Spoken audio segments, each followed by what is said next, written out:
Allison Park. I went to Hampton High School, which is in the suburbs, just slightly north of Pittsburgh. I'm a criminology major here at IUP, minoring in psychology and also pursuing a certification in athletic coaching. And since I've been here, I've been running for the cross-country and track and field teams.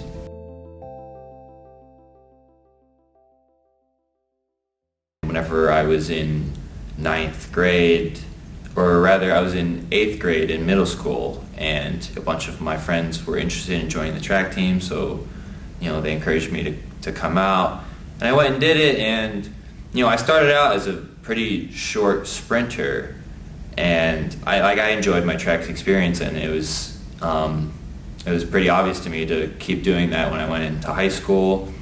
And I only did track my first 2 years of high school, and I wasn't very good, honestly, but I was one of those athletes who was just very committed to just doing whatever it took to get better. And after my sophomore year of track, I had other friends on the cross-country team who were encouraging me to try out, and I maxed out at 400 meters in high school track, and they ran 5Ks, which seemed pretty daunting to me, but I wanted to try out, and I knew it would suck, but it would be good for me in the long term as a track athlete, at least. And I went out and I enjoyed it a lot, and I found out, just like with track and most things I pick up, that once I get into something, I just commit to it. So, but I will say my first 2 years of cross country in high school, I wasn't very good, but I enjoyed the sport a lot. And when I went into college, I didn't think I was maybe college cross-country material, but I knew I could still hold my own in track. So when I first joined in the spring of 2015, I just did track, but I started getting along with a lot of the cross-country athletes very well. A lot of them were encouraging me to try out for the team. And again, it seemed extremely daunting to me because, I knew if I was going to join the team, I would have had to try out. And, I was pretty scared and intimidated, but, I trained for it all summer of 2015, and then eventually I passed my time trial and I made the team. And then, after several years, I put my heart into it, became much better, and now I'm at a point where I can look at myself as a cross-country athlete and a track athlete and feel like I'm pretty competent in both.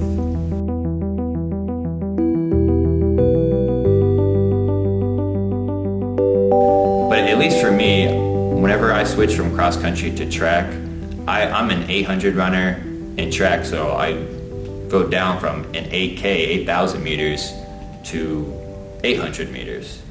And I'd completely switch physiological functions at that point, where I'm doing a lot of short interval stuff, a lot of sprints, a lot of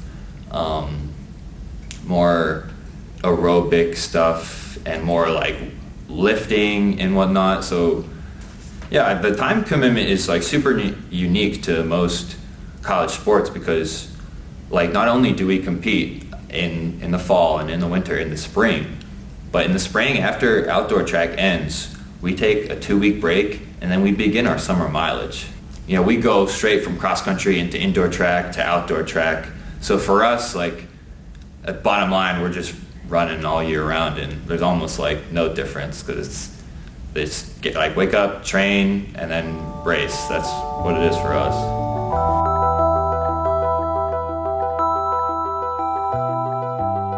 Right, so I never envisioned myself being in the Army or even in the military in any aspect when I was growing up, although I did have a dad who has had a long and prosperous Army career, and he's still in the Army currently. And eventually, when I was getting towards the end of my senior year in high school, he just came up to me and asked me what are your plans for college, and how are you going to pay for it?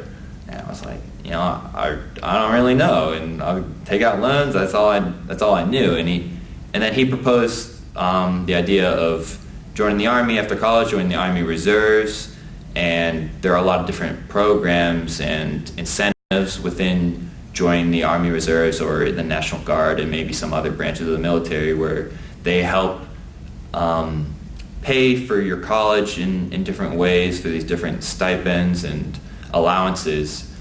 And so I thought about it, and me going into criminology, maybe envisioning a career in law enforcement, maybe federal law enforcement. I knew that could be a good. Not only could I get good finances for college, but it would maybe be a pretty good career choice and probably put on my resume. So I joined the Army Reserves as a 37 Fox, which is psychological operations.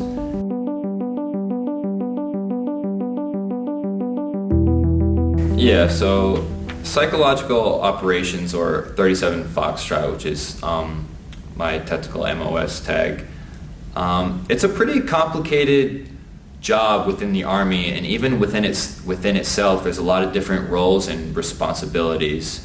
But in kind of a more simpler way of explaining it is that psychological operations, they will deploy to different areas of interest within the scope of the Army, and they will more often than not work with these indigenous populations or local populations, and basically find these different behaviors or things they want to change and work to change, persuade, or influence those people, those behaviors, those actions to kind of make them fall more in line with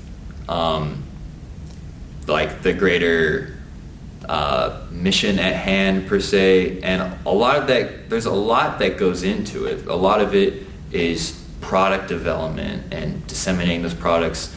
A big part of it is putting boots on ground and being able to talk to these people and get feedback and be able to gauge what these people are like, how we can persuade and influence them, and what's working, what's not working. But I think as a bottom line for PSYOP is basically to reduce conflict. It's to decrease casualties on our end, and it's to decrease citizen casualties, to decrease the need for conflict with any enemies of the Army.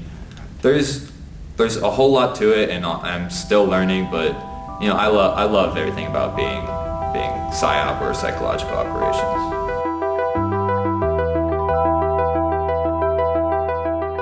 Yeah, it's actually pretty incredible where I'm at now and looking back when I was a freshman, because whenever I was a freshman, I wasn't interested in getting into all these different organizations or clubs or making a large footprint outside my immediate area. I was the kind of person who I was just I'm on the cross team, I'm on the track team, that's it, that's the bottom line, because I enjoyed doing it, I was happy with that.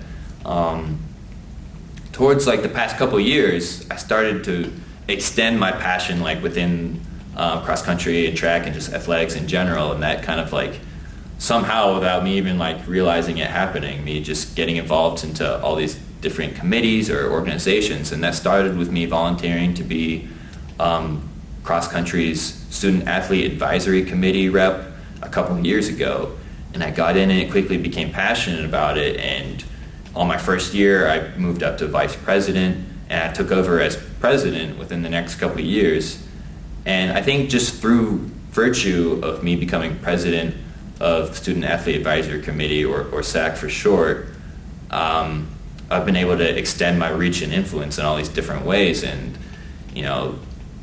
that started with from being president of SAC, I got invited to be on the President Athletic Advisory Council, which is Dr. Driscoll and a lot of the athletic department faculty who make a lot of important decisions regarding the world of IUP athletics. I got to be a part of that committee, and then I got asked, which still blows my mind to this point, that I got asked to be on the athletic director search committee for whenever Steve Roach left and we were in search of a new athletic director.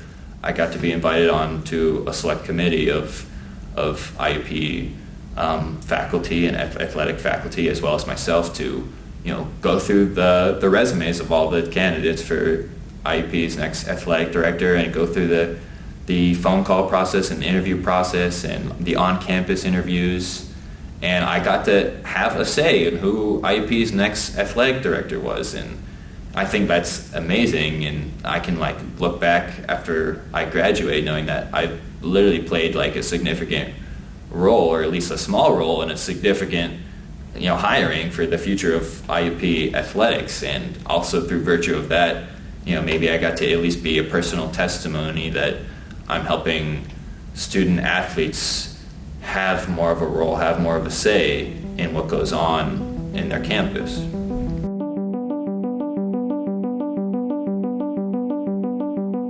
One of my huge defining characteristics and hobby is my interest in drawing. And I spend a surprising a lot of time drawing, actually, and it's mostly graphite drawing that I do. And a lot of it is, almost all of it actually, is some of my favorite musicians and bands or album covers that I love drawing. And in my bedroom, I've got a wall lined up with a lot of my favorite drawings. And like I said, most of it is graphite. I haven't taken really any art classes throughout my academic career. I took one in high school and I took one in college, but for the most part, I'm pretty much like a self-taught artist. I use the term artist loosely. I mostly just do it, for fun, and I'm able to calm down and focus a lot whenever I'm drawing.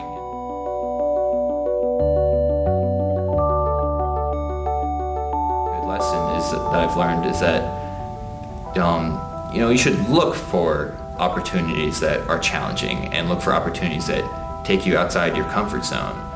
Because once you step outside your comfort zone, then you start to experience, personal growth that you never expected. And for me, getting into cross country when I thought I was just a track runner, that was a huge step outside my comfort zone. And it had huge dividends because I realized that I loved, cross country. I got to meet some of my best friends through the sport. And then also, I've gathered a lot of good lessons, but I think bottom line, the best lesson I've learned is just find your passion, be passionate about it, and then just be everything you can be, I guess.